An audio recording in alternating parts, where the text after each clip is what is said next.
주님이 우리의 소망이고 반석이십니다라고 인사하겠습니다.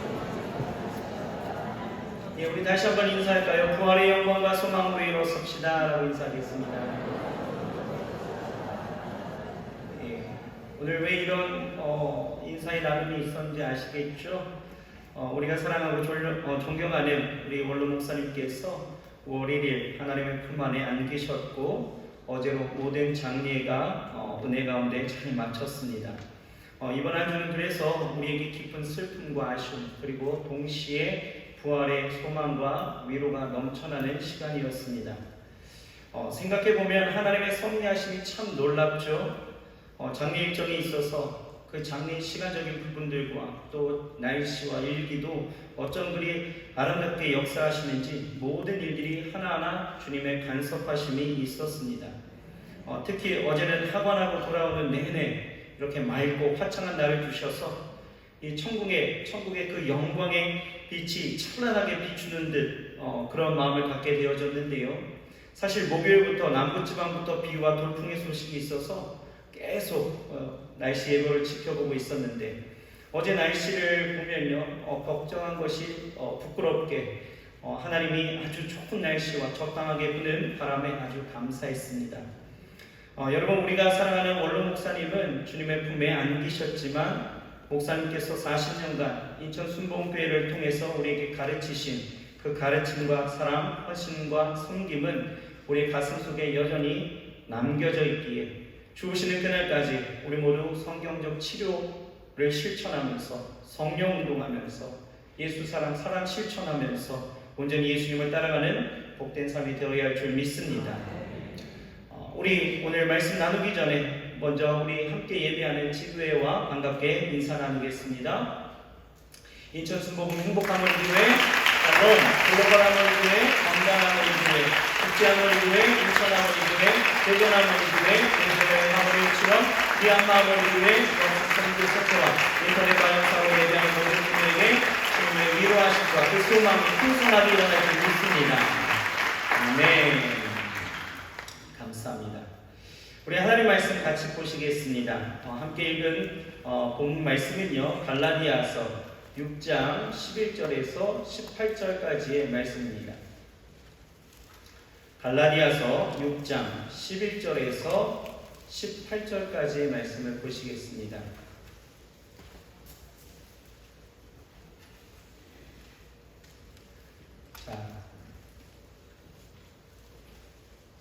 갈라디아서 6장 11절에서 18절 말씀이고요. 창세기부터 풀고 오시면요 오늘 설교 끝날 때까지 못 찾습니다.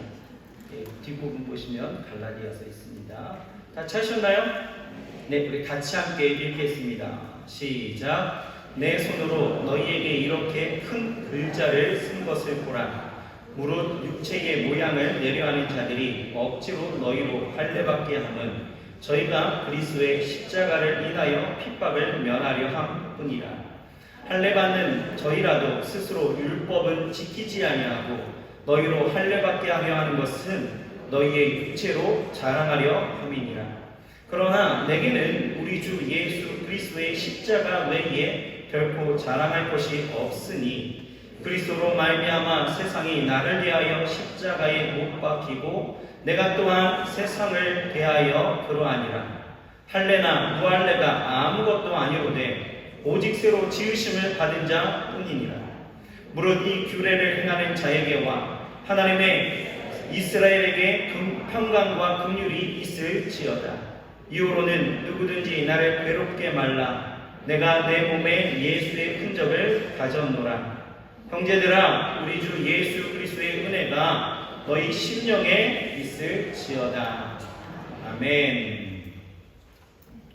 자, 오늘 저는 본문 말씀을 근거로 해서 우리는 무엇을 붙잡고 살아야 합니까? 우리는 무엇을 붙잡고 살아야 합니까? 이런 말씀의 제목을 가지고 함께 은혜를 나누겠습니다. 여러분 버킷리스트라고 들어보셨죠? 버킷리스트. 이 버킷리스트는요 죽음을 앞둔 사람이 죽기 전에 하고 싶은 일들을 적은 목록을 버킷리스트 이렇게 이야기합니다. 여러분들이 여러분들만의 그런 버킷리스트가 있으신가요?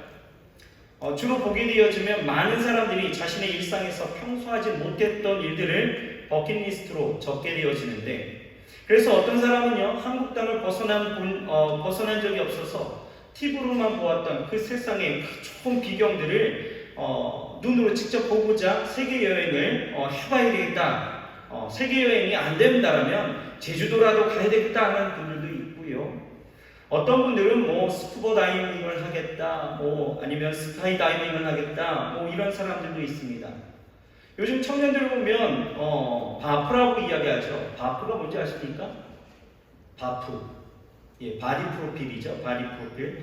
이 몸을 찍는 거예요. 그래서 먹고 싶은 거 안 먹고요, 풀떼기만 먹어가면서 운동하고요. 그래서 자신이 가질 수 있는 최고의 그 몸매를 사진에 담겠다라고 해서 정말 애쓰는 모습을 보기도 합니다. 뭐 제가 인상 깊게 보았던 영화 한 편이 있는데요. 인생은 아름다워라는 영화가 있습니다. 이 영화를 봤더니요, 40대 가정주부가 평생 가족을 위해서 살고 이리저리 정말 동분서주 치면서 살다가 암으로 시한부 인생이 판정되어졌을 때에 이 주인공이 남편과 함께 자신의 버킷리스트를 실행하면서 나아가는데, 그것이 뭔지 아십니까? 첫사랑을 찾는 일이었죠. 그래서 자신의 남편과 첫사랑을 찾아가는 그런 모습 속에서 뭐 자신의 삶의 의미를 되찾는 뭐 그런 것들도 볼 수 있었습니다. 이렇듯 사람들은요, 인생의 죽음 앞에 어떤 삶의 그 목표를 정하고 그것을 달성하려는 그 소망을 가지는데요. 그렇다면 여러분들은 어떤 삶의 목표를 달성하고 싶습니까? 여러분들이 인생을 살아가면서 붙잡고 가고 있는 것들은 무엇입니까? 아직 젊어서 그런 거 생각해 본 적 없으실 수도 있어요. 여러분, 우리가 대단히 착각하는 것 중에 하나가 뭔지 아십니까? 시간이 굉장히 많이 남아있다고 생각하는 거예요. 나는 그래도 70년, 80년은 거뜬히 살고 그 삶이 보장되어 있다라고 생각하는 거죠. 그래서 그런지 사람들은요, 자기 인생에 대한 깊은 숙고를 하지 않습니다. 무엇을 붙잡고 가야 할지, 무엇을 가지고 살아가야 할지에 대해서 전혀 생각하지 않고 있다가 어떤 죽음이 임박한 상황이 되어지면, 그것이 어떤 질병이 되어졌든 어떤 큰 사고가 되어졌든 그런 일들을 당하게 되어지면, 그때서야 비로소 내가 붙잡고 가야 될 것이 무엇이었는지를 뒤돌아보면서 늦게나마 그것을 해보려고 하죠. 하지만 안타깝게도 그때는 이미 늦었고 삶은 그렇게 후회와 낙심과 허무함만이 남게 된다는 것입니다. 여러분, 우리가 절대 부정할 수 없는 것이 하나 있어요. 무엇입니까? 그것은 인생은 절대 자신이 언제 죽을지 모른다는 것이죠. 70년, 80년이 보장된 것이 절대 아닙니다. 또 젊었다라고 해서 늦게 가고 늙었다라고 해서 빨리 가는 것 절대 아니죠. 지금 건강하다고 해서 오래 살 것 같고, 지금 질병이 있다라고 해서 내가 빨리 죽을 것 같다, 아니다라는 거예요. 여러분, 여기 앉아 계신 분들 중에서 내가 언제 죽을지를 정확히 알고 계시는 분이 있다면 자신 있게 한번 손 들어 보실까요? 없지요. 없습니다. 없는 게 당연하죠. 그렇습니다. 나는 언제 죽을지 모른다라는 거예요. 이것을 우리는 인정하기 시작해야 돼요. 인정해야 합니다.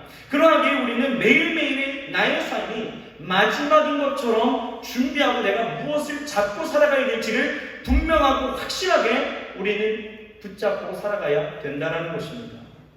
그런 의미에 있어서 이 사도 바울은요, 우리가 붙잡고 가야 할 것이 무엇인지에 대해서 오늘 우리에게 말씀하고 있다고 생각하는데요. 자, 오늘 세 가지만 우리가 생각해 보고자 합니다. 자, 첫째는 우리는 끝까지 십자가만을 붙들고 자랑하면서 살아가야 된다라고 말씀하고 있는 거예요. 무엇을 붙잡아요? 십자가를 붙잡아야 합니다. 사도 바울은 살아있던 갈라디아 교인들에게 이 편지를 마치면서 친히 큰 글자로 기록하고 있다라고 말하고 있어요. 11절을 보면 내 손으로 너희에게 이렇게 큰 글자로 쓴 것을 보라 라고 이야기하죠. 이것은요, 눈이 나빠서일까요? 아닙니다. 분명한 것은 마지막 부탁을 하고자 이 붓을 받아 쥐고 힘있게, 그리고 강조하기 위해서 큰 글자로 쓰고 그것을 보라 라고 강조하고 있다는 거예요. 여러분, 이 갈라디아 교회 이 교인들에게 이 사도 바울이 마지막으로 당부하는 것, 그 첫 번째를 그렇게 강조하고 있었던 내용이 무엇일까로 우리가 생각해 본다면 14절에 그렇게 나와 있는 거예요. 그러나 내게는 우리 주 예수 그리스도의 십자가 외에 결코 자랑할 것이 없으니 라고 말하고 있는 거죠. 바울은요, 예수님을 만난 이후에 모든 삶 가운데에서 평생을 십자가 외에 결코 자랑할 것이 없다라고 고백을 합니다. 바울은 진리의 본질이 십자가에 있고 또 그리스도나의 삶과 그 삶의 목적과 또 동기가 다 십자가라고 이렇게 선명하게 말씀하고 있는 거예요. 그래서 바울이 뭐라고 합니까? 14절 하반절을 보면 그리스도로 말미암아 세상이 나를 대하여 십자가에 못 박히고 내가 또한 세상에 대하여 그러하니라 라고 말하고 있죠. 무슨 말입니까? 이 말은 바울에게 있어서 이 세상이 죽어 없어졌다라는 거예요. 더 이상 세속적인 것에 내가 매여 살지 않겠다라는 것이죠. 그렇게 살았다라는 거예요. 이것이 여러분 구원받은 사람들의 삶의 원형이라는 거예요. 바울의 삶을 우리가 한번 보십시오. 바울도요, 한때 정말 잘 나갔던 사람입니다. 어쩌면 부와 명예와 권세가 이 보장된 그러한 안정적인 삶을 꿈꿀 수도 있었어요. 흔히 말하던 이런 금수저의 삶이었거든요. 하지만 이 바울은요, 예수님을 믿은 후부터 어땠습니까? 바울은 세상적인 명예와 성공의 기준들을 다 버렸다는 거예요. 왜요? 왜 버렸습니까? 그리스도 예수를 아는 지식이 가장 고상한 것을 알았다는 거죠. 그 중심에 살아계시는 예수님이 계시기 때문에 그 외에 세속적인 것에 대해서는 별 관심이 이제 없는 거예요. 그래서 배설물처럼 여기게 되었다라고 이야기하고 있는 거죠. 그런데 여러분, 이에 반해서 오늘 지적하고 있는 이 갈라디아 교회에 들어온 이 유대 율법주의자들은 어떻게 살았습니까? 그들의 중심은 그냥 할례예요. 할례. 그들의 관심은 늘 할례입니다. 중심도 할례예요. 외면적인 할례가 구원의 증거로 삼았다라는 거죠. 그러니 할례를 했니 안 했니가 그들에게 중요하지 예수님의 십자가 따위는 그냥 부수적인 것이었습니다. 그래서 사도행전 15장 1절을 보게 되어지면 뭐라고 이야기하냐면 어떤 사람들이 유대로부터 내려와서 형제들을 가르치되 너희가 모세 법대로 할례를 받지 아니하면 능히 구원을 얻지 못하리라 하니 이렇게 말하고 있어요. 무슨 말입니까? 너희가 할례를 받지 아니한다면 능히 구원을 못 받는다 이렇게 이야기했다는 거예요. 그래서 저들이 어떻게 합니까? 오늘 본문 12절에 봤더니요, 무릇 육체의 모양을 내려하는 자들이 억지로 너희로 할례 받게 함은 이렇게 나와 있어요. 그러니까 저들은 갈라디아 교회 그 교인들에게 있어서 억지로 할례 받게 했다는 것이죠. 왜 그랬습니까? 왜요? 그것은 이 유대 율법주의자들의 특징에서 우리는 발견할 수 있다는 거예요. 12절을 보세요. 뭐라고 이야기하냐면 무릇 육체의 모양을 내려하는 자들을 이렇게 이야기하고 있죠. 또 13절을 보면 그들은 스스로 율법을 지키지 않는 자들이다 라고 이야기하고 있어요. 그냥 할례만 받으면 된다라고 생각했던 자들이 있죠.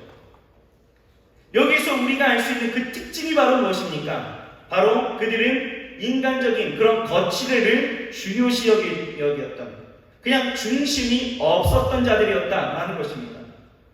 그렇게 우리는 한마디로 규정할 수 있다라는 거예요. 중심이 없고 그냥 부수적인 것들에만 그냥 관심이 몰두해 있었다라는 거죠. 그러니 여러분, 이 교회가 그리고 이 삶이 여러분 건강할 수 있었겠습니까? 여러분, 무엇을 붙드냐가 굉장히 중요하다는 거예요. 지금도 그렇잖아요. 중심은 어디에 있습니까? 우리의 중심이 예수 그리스도이십니다. 인정하십니까? 하나님이 우리에게 은혜를 주셔서 믿음으로 구원을 얻게 하신 그 절대적인 사랑이 우리에게 있어서는 본질이다라는 거예요. 그런데 우리가 신앙에서 자주 넘어지는 이유가 어디 있습니까? 이 진리가 오류가 있기 때문에 이 진리가 무너져서 아니다라는 거죠. 우리가 본질이 아닌 비본질의 것으로 늘 매여 있기 때문에 그것을 붙들고 살기 때문에 우리는 넘어진다라는 거예요. 죄인이지만 하나님이 날 그렇게 사랑하셔서 독생자 아들까지 내어주심으로 구원의 은혜를 베풀어 주심에 우리는 감사하고 감격하고 그 소망으로 어떤 절망과 아픔 속에서도 우리는 견뎌낼 수 있고 일어설 수 있는 거 아니겠어요? 그런데 넘어지는 사람들을 보면 그 이유가 다 어디 있습니까? 이 구원에 있는 것이 아니라 비본질의 것에 있어서 그들은 넘어진다는 거예요. 잘못된 것들을 붙잡고 살아가니까 늘 넘어지기 일쑤였다는 것이죠. 그들에게 있어서 어떻습니까? 우리 모습이기도 해요. 하나님이 주시는 복이 그냥 중요한 거예요. 복음은 부수적인 것이죠. 그러면서 바라는 거예요. 불경기 속에서도 내 사업만큼은 번창해야 되는 것이고 내 자녀가 스펙이 어떻든 좋은 직장에 좋은 사람을 만나서 행복한 가정이 되어야 하는 것이고, 이런 축복들이 끊이지 않아야 되는 것이고 지속적으로 나타나야 된다는 것이죠. 그래서 어떻습니까? 예배도 안 빠져요. 봉사도 하고 있습니다. 교회 헌신의 손길이 필요하면 언제든지 달려갑니다. 그런데 여러분, 뭔가 그 그림이 좀 이상하지 않습니까? 뭔가 비었어요. 뭔가 안고 없는 찐빵 같은 그런 느낌이 우리 안에 지워질 수 없다는 것입니다. 왜요? 본질이 없는 거죠. 모양은 있지만 중심이 없습니다. 여러분, 우리가 진짜 예배하는 이유가 어디 있습니까?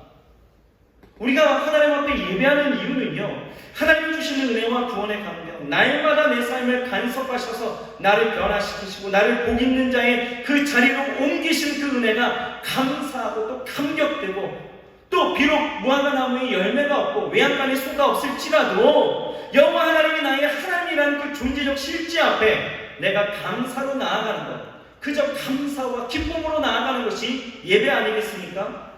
그런데 그 중심이 없어요. 다만 복을 위한 것이라면 여러분, 예배, 봉사, 헌신 이거 하다가 넘어지는 것입니다. 바울은요, 이 죽음 앞에서도 끝까지 붙들고 있었던 것이 있다는 거예요. 그것이 바로 십자가였습니다. 그 십자가만을 자랑했다는 것입니다. 바울의 자랑은요, 오직 십자가밖에 없었습니다. 십자가는 무엇입니까? 하나님의 사랑과 그 공의에 대한 표현이지 않습니까? 십자가는 복음의 핵심이고, 십자가는 하나님의 구원의 근거이기 때문에, 십자가는 대속과 속죄의 상징이고 구원의 상징이기 때문에 그 십자가만을 자랑했다는 거예요. 여러분, 바울은요, 자신의 기념비가 아니라 자신을 구원해 주신 그 예수님의 십자가만을 자랑하면서 살았습니다. 바울을 보세요. 얼마든지 자랑할 만한 것들이 넘쳐났습니다. 넘쳐났습니다. 학벌을 자랑할 수도 있었잖아요. 당시 가말리엘의 문화 가운데 수학했다는 것은 대단한 자랑이 되어질 수 있습니다. 자신의 신분을 자랑할 수도 있었잖아요. 로마의 시민권자였다는 거예요. 정통 유대인이었고요. 베냐민 지파 사람입니다. 난지 8일 만에 할례도 했습니다. 자신의 업적을 자랑할 수도 있었어요. 수많은 이적을 행했잖아요. 무수히 많은 교회를 세웠고요. 수많은 사람들이 그를 통해서 예수님 앞에 나오게 되어졌습니다. 그러나 바울은요, 이런 상황 속에서도 그가 붙들고 있었던 것 딱 한 가지, 무엇입니까? 내게는 우리 주 예수 그리스도의 십자가 외에는 결코 자랑할 것이 없습니다 라고 고백하고 있다라는 거죠. 여러분, 우리가 언제 죽을지 모르는 그 죽음 앞에서의 그 삶이라면 우리는 매일매일의 그 삶 속에서 이 십자가만을 자랑하면서 살아가야 될 줄 믿습니다. 이 말씀을 준비하면서 원로 목사님이 참 많이 생각이 났습니다. 우리 목사님도요, 늘 주님의 십자가만을 사랑했다라는 거예요. 어찌되었든 예수 사랑에 몸 바쳐 사셨다라는 것이죠. 목사님이 얼마나 예수님을 사랑하셨으면은 목사님이 그 맨 마지막에 개사하셨던 찬양이 하나 있었죠. 예수님처럼. 여러분 다 아시죠? 그 가사가 그랬잖아요. 예수님처럼 그렇게 살 수 없을까?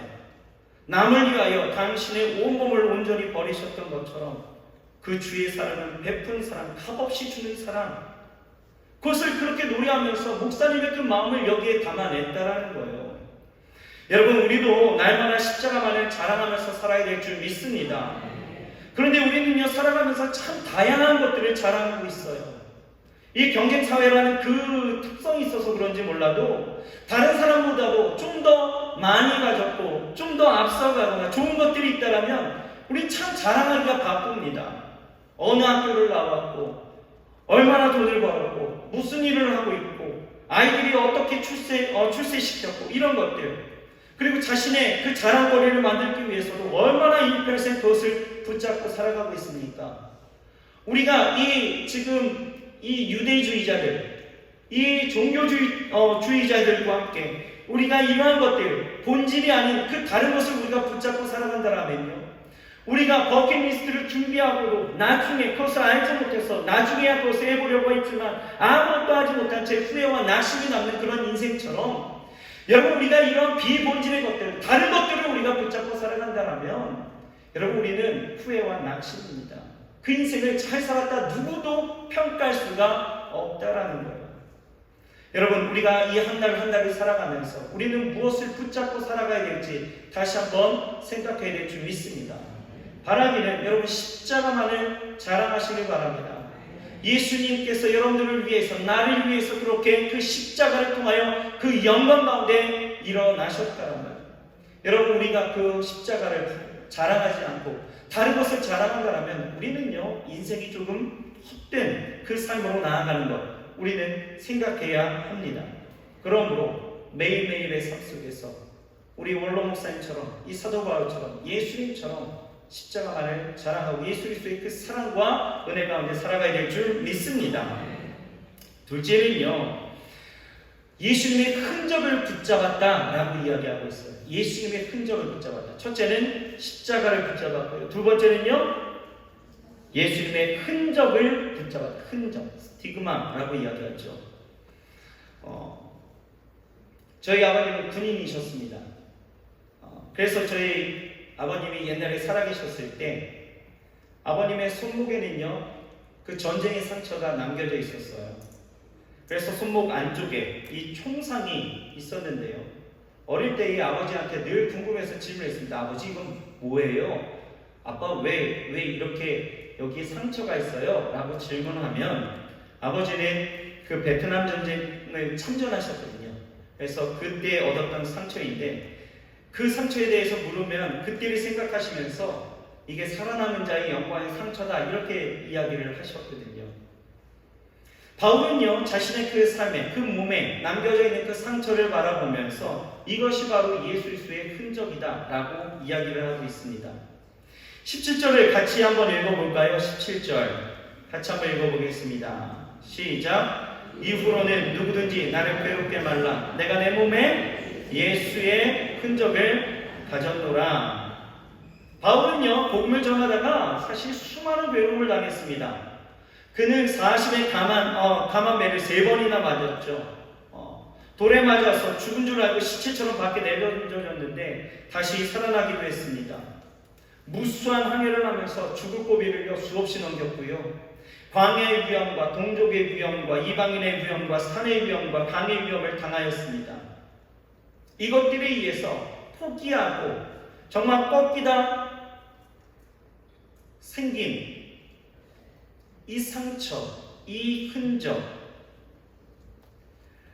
십자가를 통해서 정말 극복하면서 그 승리의 영광 가운데 자신의 삶에 어찌 보면 다른 사람들에게 보이기 싫은, 보이고 싶지 않은 그러한 상처, 이것이 이 사도 바울에게 있어서는 뭐라고요? 예수님의 흔적이라고 이야기를 하고 있습니다. 그런데 그것은 몸에 난 상처뿐만 아니고 그것은 가슴에 그렇게 되새겨져 있으면서 그 흔적을 볼 때마다 하나님의 영광이 그렇게 드러나게 되었던 것입니다. 그래서 사도 바울은요, 자신의 그 몸에 이렇게 예수의 흔적을 내가 가졌다라고 이야기하면서 평생을 그 한 달 한 달을 예수님의 은혜를 그리고 하나님의 그 사랑을, 하나님의 그 감격 가운데 살아갔던 사람이 바로 사도 바울이었죠. 물론 이 흔적이라는 것이 몸에 난 상처로 우리가 비견할 수도 있겠지만 사실 이 내용을 보게 되어지면 여기서 내 몸의 상처, 내 몸이라고 하는 이 단어는요, 이 자신의 그 전 존재를 의미하기도 하고 또 모든 영역, 모든 삶을 이야기도 합니다. 그래서 이 바울이 가진 이 흔적, 이 스티그마라고 하는 이 흔적은요, 다른 면에서도 살펴볼 수 있다는 거예요. 어떤 면입니까? 어떤 의미를 담고 있느냐? 첫 번째는 그 흔적이라는 것은 예수님의 소유권을 이야기하고 있다는 거예요. 내가 이 흔적을 통하여서 내가 그리스도께 속했다라는 의미가 그 안에 담겨져 있다는 거예요. 15절에 뭐라고 이야기합니까? 할례나 무할례가 아무것도 아니오되 오직 새로 지으심을 받은 자 뿐이니라 라고 말하고 있죠. 할례나 무할례냐, 그것이 문제가 아니에요. 중요한 것은 우리가 참으로 십자가 사건을 통해서 변화를 받아서 새로운 사람이 되었느냐 되지 않았느냐가 중요하다는 것이죠. 내가 부자냐 가난한 자냐, 남자냐 여자냐, 많이 배웠느냐 적게 배웠느냐, 무슨 교회를 다녔느냐, 무슨 교파에 있느냐, 그것이 문제가 아니다라는 거예요. 그리스도를 구주로 영접하여 새 사람이 되었느냐, 다시 말해서 내가 그리스도께 속한 사람이냐 아니면 아직도 옛사람이냐, 이것이 중요하다는 거예요. 우리가 붙들어야 되는 그 흔적, 내게 남겨져야 되는 그 흔적은 내가 그렇게 예수 그리스도에 속한 자의 그 삶으로 우리가 살아내야 된다는 것을 우리에게 말씀하고 있다는 것입니다. 중요한 것은요, 우리가 참으로 변화를 받아서 새 사람이 되었느냐 하는 거예요. 다시 말해서 내가 예수를 믿어서 구원받은 그 흔적이 내 삶 가운데 지금 나타나고 있느냐라는 것이죠. 내가 그리스도께 속한 그 흔적. 여러분, 이 흔적이 어떻게 나타납니까? 흔적이 어떻게 나타납니까? 갈라디아서 5장 11절부터 보게 되어지면서 우리가 그 내용을 보게 되어지면 우리에게 강조하는 내용들이 있습니다. 무엇입니까? 바로 성령의 소욕을 따르지 않는 것. 성령의 소욕을 따라 사는 것. 죄송합니다. 큰일 날 뻔했습니다. 성령의 소욕을 따라 사는 것. 그리고 하나님이 주신 구원의 자유를 육체의 기회로 삼지 않고 성령의 소욕을 따라 살면서 육체의 일을 버리는 삶, 그리고 내 안에 성령의 열매가 드러나고 나타나는 삶, 그 삶을 스티그마, 그 흔적이라고 이야기하고 있다는 거예요. 그 삶이 어떤 삶입니까?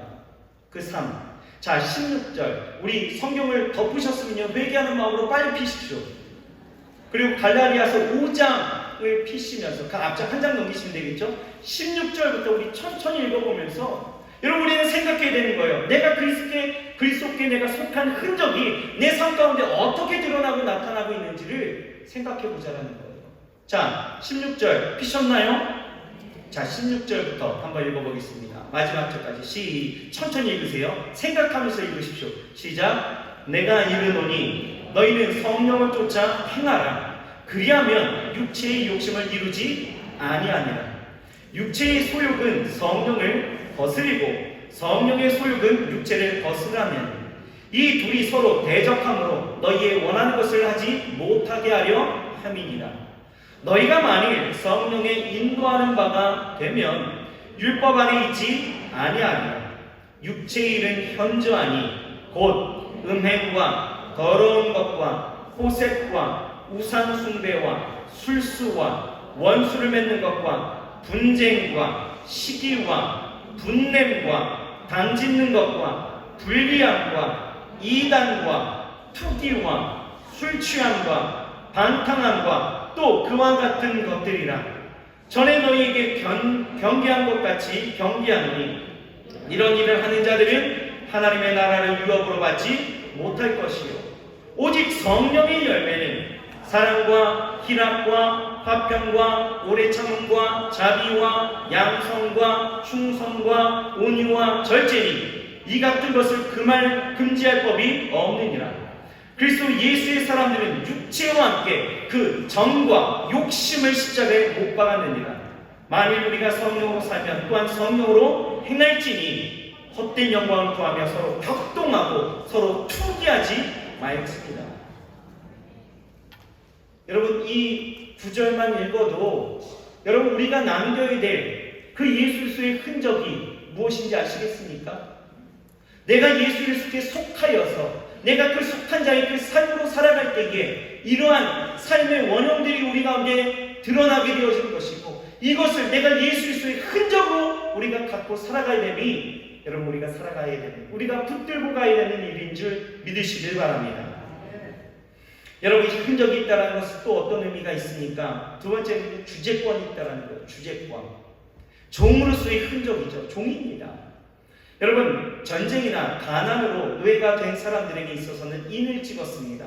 주인의 소유라는 낙인을 찍은 거죠. 그러면 주인에게 주제권이 있다는 것을 인정하는 것입니다. 그러니 종은 그리스도가 나의 주인 되심을 인정하면서 받아들이며 순종하는 것이 바로 종으로서의 흔적이에요. 뭐라고요? 내가 나의 주인 되심이 그리스도가 나의 주인 되심을 내가 인정하고 받아들이고 순종하는 것이 여러분, 우리가 종으로서의 흔적을 갖는 것이다 라는 거예요. 여러분, 인정하십니까? 그리스도가 여러분들의 주인 되심을 여러분 받아들이십니까? 그 말씀 앞에 여러분 온전히 순종하시겠습니까? 마치 무슨 지금 결혼식 같죠? 여러분, 이 여러분들의 고백이요, 그냥 어떤 설교자가 질문을 던졌기 때문에 내가 의뢰 답하는 아멘이 되지 않기를 원합니다. 진짜 이것이 우리 고백이 되길 원합니다. 제가 이런 행복한 가정에 대한 어떤 세미나에 뭐 강의를 하거나 주례를 하거나 뭐 권면을 하거나 설교를 하면서 이 에베소서의 말씀을 가지고 아내는 남편에게 복종하라 이렇게 이야기를 하기도 합니다. 그 말씀 안에 그렇게 쓰여져 있기 때문이죠. 그런데 이렇게 이야기하면요, 자매들이요 소스라치기 싫어해요. 목사님 그런 소리 우리 저한테 하지 마세요. 이럽니다. 왜요? 왜? 복종, 뭐 종이 되는 것, 이게 뭔가 싫은 거죠. 요즘 MZ세대는요 자기 주장이 철저하고요 자기 영역이 침범받는 거 굉장히 싫어합니다. 그래서 그런 아이들에게 종되었다라고 이야기한다는 것, 여러분 이것이요 이상하게도 그들에게 있어서는 내가 종이라고? 하나님이 너의 주인이야 라고 이야기하면 내가 왜 종이어야 합니까? 뭐 이런 대답을 하는 친구들도 있었습니다. 이해를 못하는 거죠. 내가 왜 종으로 살아야 되는지를 이해 못하는 거예요. 여러분들도 그러십니까? 여러분, 내가 종으로 산다는 것이 얼마나 감사한 일인지 여러분 아십니까? 내가 종이 되지 않았다라면, 반대로 생각하는 거죠. 내가 종이 되지 않았다라면 내 인생의 주인이 여전히 나라고 주장하면서 산다라면 여러분, 모든 책임과 모든 결과의 몫은 다 내가 져야 되는 일들이에요. 여러분, 이거 감당하실 수 있겠습니까? 감당하시겠습니까? 죄의 결과를 우리는 뻔히 알고 있습니다. 그런데 그 죄의 결과를 여러분들이 감당하실 수 있겠냐 이 말이에요. 여러분, 내가 종으로서 산다라면 이것은 또 달리 우리가 해석하게 되어질 수 있다는 거죠. 내가 종으로 산다라면 여러분, 내 주인은 내 삶의 모든 것을 채워주십니다. 내 주인은 넘치는 보상을 주시는 거예요. 내 주인은요 나와 함께 해주시고요 나를 보호하신다라는 거예요. 나를 더욱더 귀하게 여기신다는 거죠.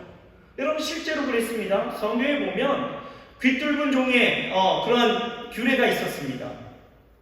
당시를 보게 되어지면 설령 누가 어떤 형편 가운데에서 종이 되었다 할지라도 여러분 6년 동안만 하게 되어지고 7년째가 되어지면 그 모든 종들을 다 놓아주게 되어지는 그러한 규례가 있어요. 그런데요, 어떤 종이 7년 이 안식년에 자유를 주어도 계속해서 저는요 이 상황에서 어디로 가면 내가 어떻게 살아야 될지 모르니 내가 주인과 함께 살고자 합니다 라고 이야기를 하면 그 주인은요 그 종을 데리고 재판장에게 가서 사정을 이야기합니다. 그러면 그 재판장은요 그 종을 성전의 문에 귀를 대고 송곳으로 귀를 뚫게 합니다. 귀를 뚫는다는 것은 주인의 말을 내가 귀에 새겨 듣겠습니다. 주인의 말만 듣겠습니다. 이런 뜻이죠. 여러분, 왜 그 종은 자유를 주었어도 주인의 종으로 살고 싶어 했을까요? 왜요? 종인데. 왜요? 주님의 은혜를 잊지 못하기 때문이죠. 그 은혜가 고맙기 때문입니다.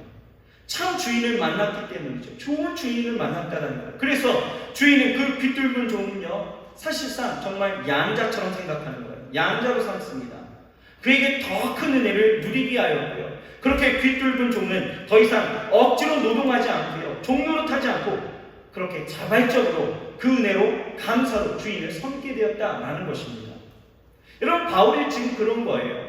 자기는 종으로서의 모든 주재권을 내 주인 예수 그리스도에게 넘기고 자신을 복음 안에서 자유함을 누리면서 주를 위해서 평생 헌신하면서 그렇게 산다라는 것이죠. 그게 종으로서의 흔적이었다라는 거예요.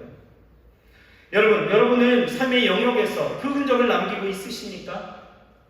정말 예수 그리스도께서 하나님이 내 삶의 주인이라는 것을 여러분 그렇게 여기면서, 그렇게 인정하면서, 그렇게 여러분 받아들이면서 하나님의 말씀 가운데 살아가고 있으십니까?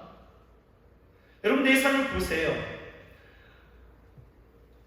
우리는요 어쩌면 내 삶을 내 것이라 여기는 때가 내 입으로는 늘 하나님을 그렇게 인정하지만 내 마음으로는 그렇게 인정할지 모르겠지만 내 삶으로는 여전히 내 것이라 여기면서 살아갈 때가 너무나 많다는 거예요. 주님보다도 내가 더 앞서갔죠.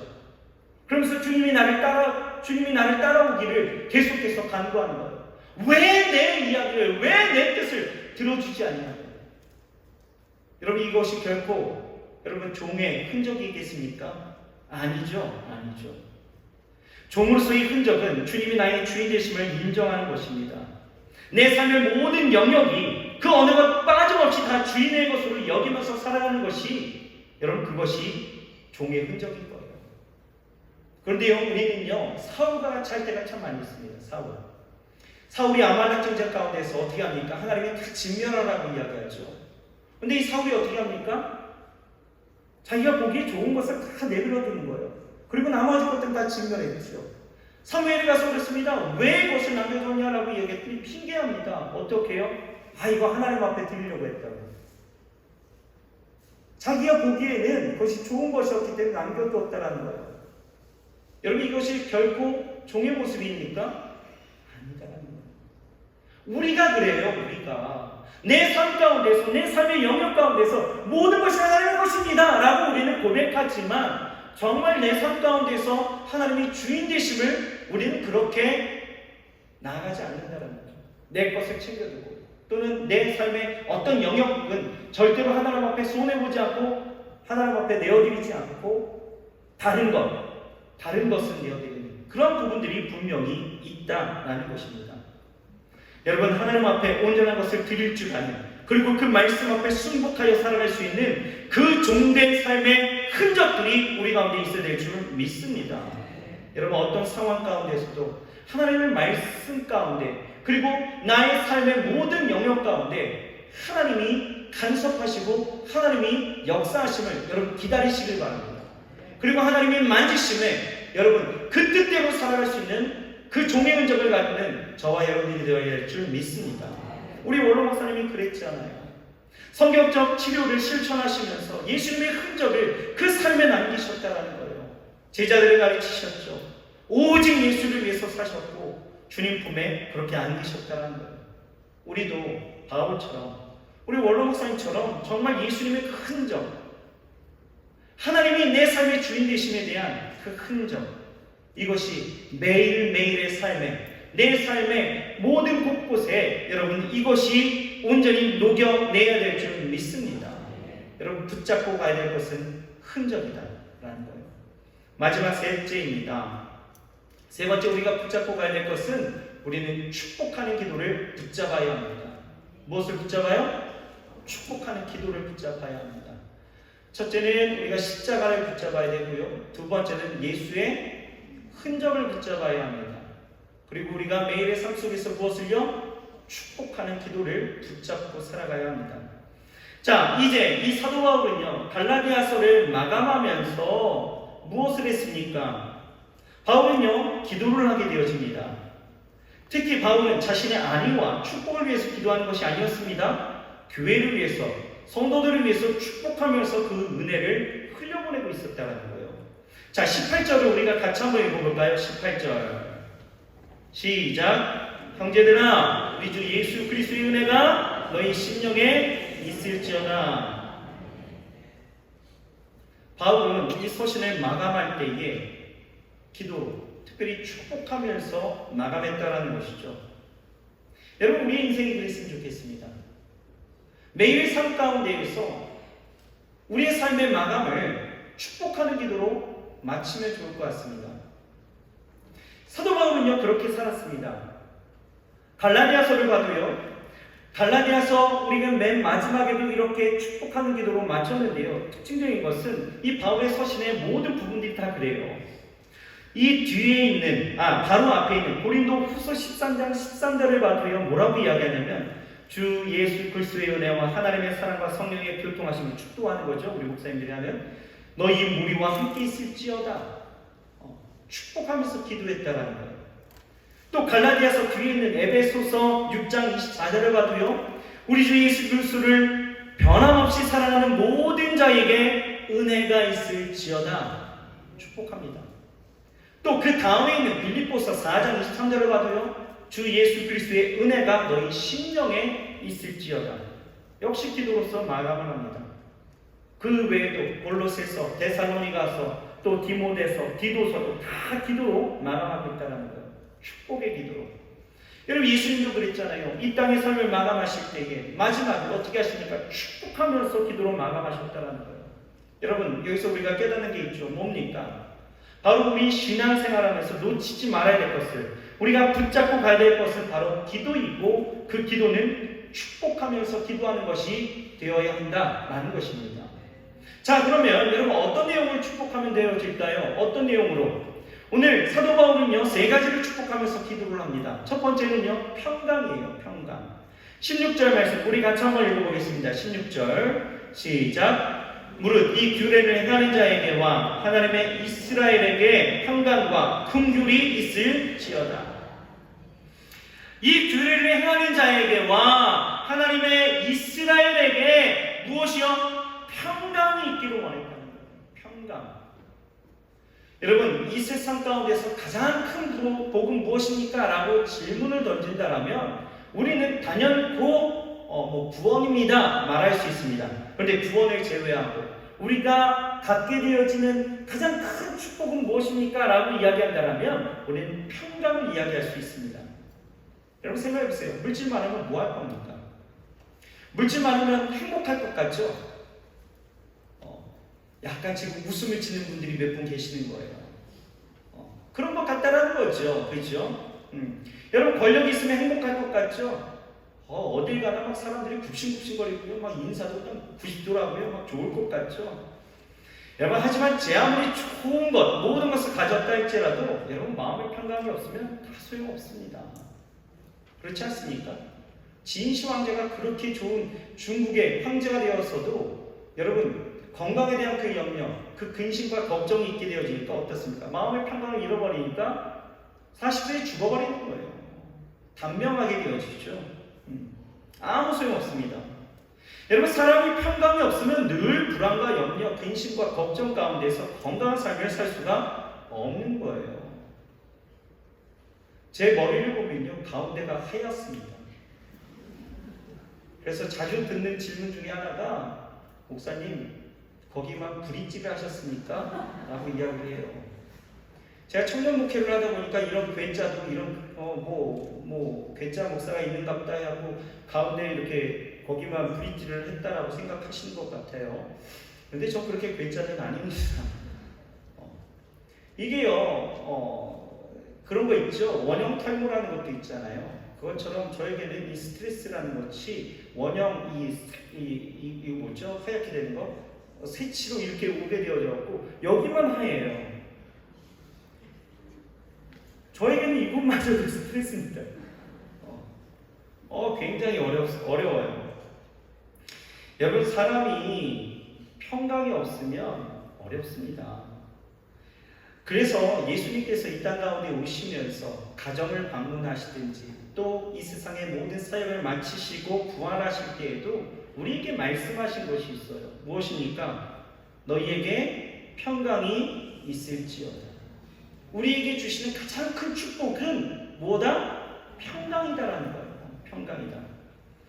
그리고 예수님이 오신 그 목적을 가르치실 때에도 요한복음 14장 27절을 보면 평안을 너희에게 끼치오니 곧 나의 평안을 너희에게 주노라. 내가 너희에게 주는 것은 세상이 주는 것 같지 아니하니라. 너희는 마음에 근심도 말고 두려워하지도 말라라고 말씀하시면서 평강을 이야기하시죠.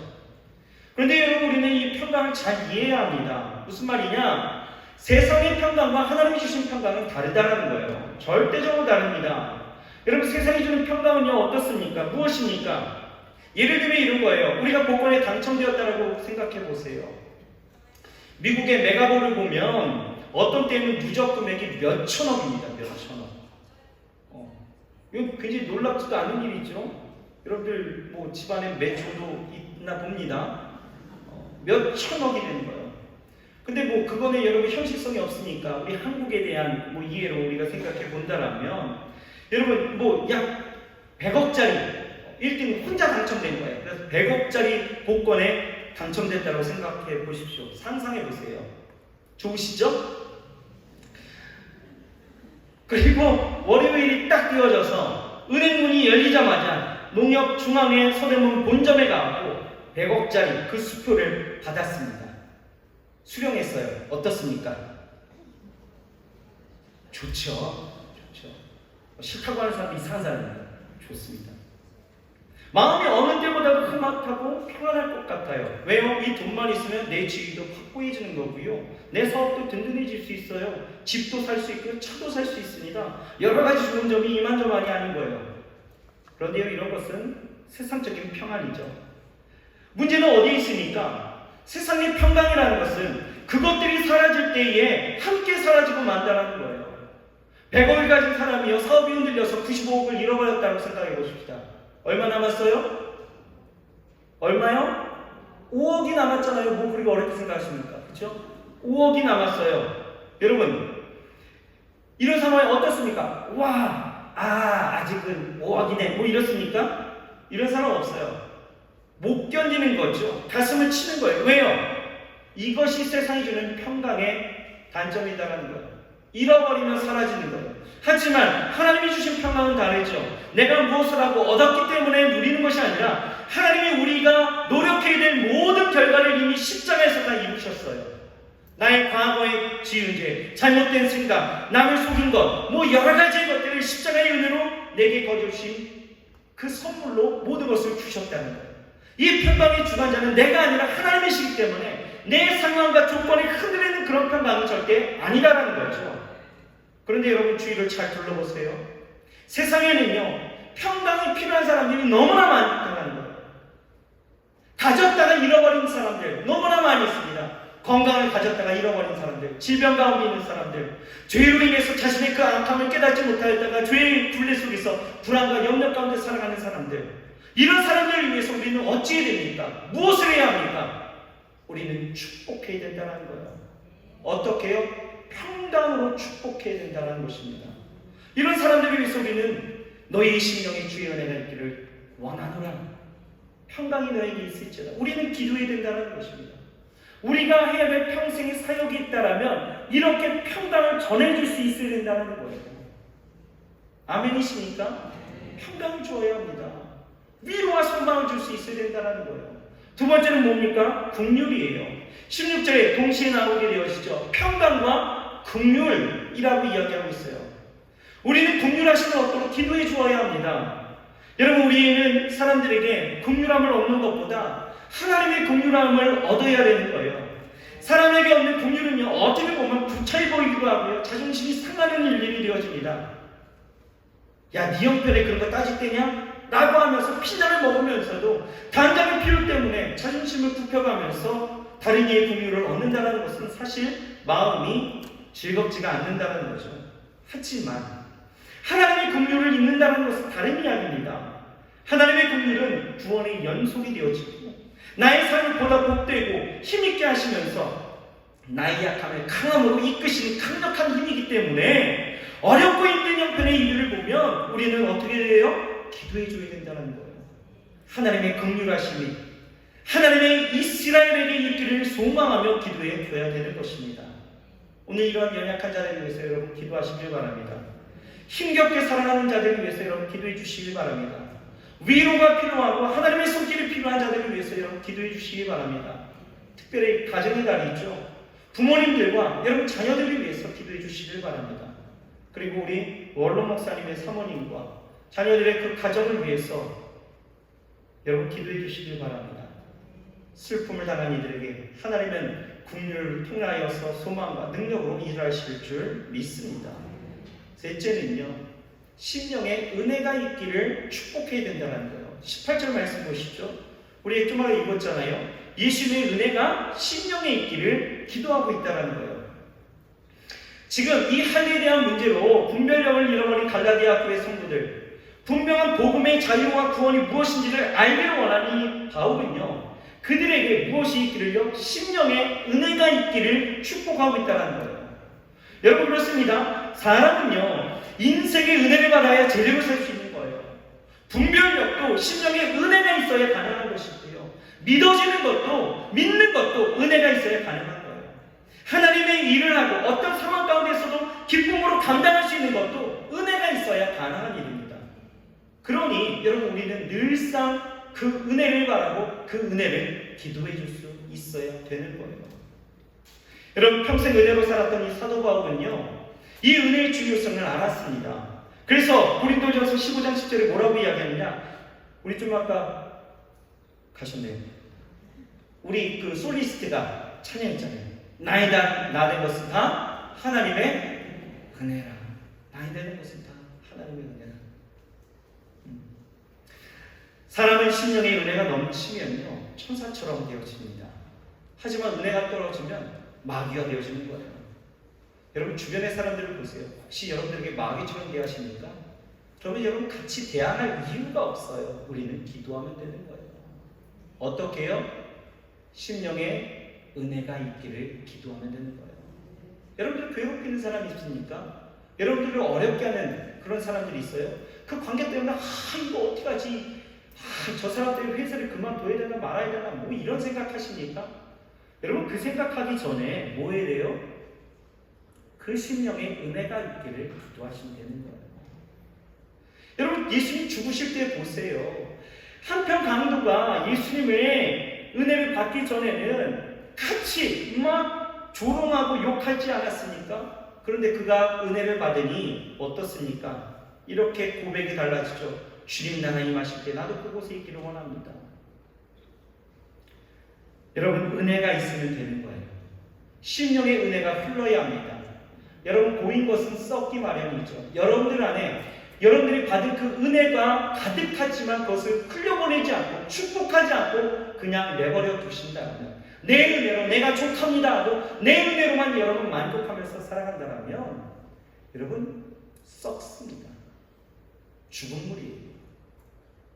흘려보내십시오. 축복하십시오. 마음껏 여러분들 십자가를 자랑할 수 있다면, 예수 그리스도의 흔적이 남아있다면 여러분 우리는 얼마든지 어떤 상황 속에서도 여러분 축복할 수 있습니다. 축복하며 사는 삶, 여러분 이것이 우리 가운데 있기를 소망합니다. 우리 원로 목사님 늘 많은 이들을 위해서 축복하시잖아요. 그 모습이 눈에 선하지 않습니까? 여러분 우리도 이와 같이 다른 이들을 향하여 평강과 긍휼과 하나님의 은혜가 넘쳐날 수 있도록 기도해 줄 수 있는, 다른 이를 위해서 기도해 줄 수 있는 여러분 그러한 선한 하나님의 은혜가 우리 가운데 있어야 될 줄 믿습니다. 자, 말씀을 정리합시다. 우리는 인생의 마지막 날까지 매일 그 한순간 한순간이 버킷리스트가 실현되어지면서 살아가야 됩니다. 우리가 붙들어야 될 그 핵심가치 세 가지가 있다면, 첫 번째는 십자가를 자랑해야 합니다. 그리고 두 번째는요, 예수님의 흔적을 붙들어야 합니다. 그리고 세 번째는요, 은혜와 평강과 긍휼을 구하는 축복의 기도가 우리 가운데 붙들려 있어야 합니다. 여러분 축복하십시오. 오늘도 그렇게 기도하시길 주의 이름으로 축원합니다. 기도하겠습니다. 하나님 감사합니다. 오늘 우리에게 귀한 날 더하시고 이처럼 주 앞에 나와서 예배하게 하시고 기도하게 하시니 감사합니다.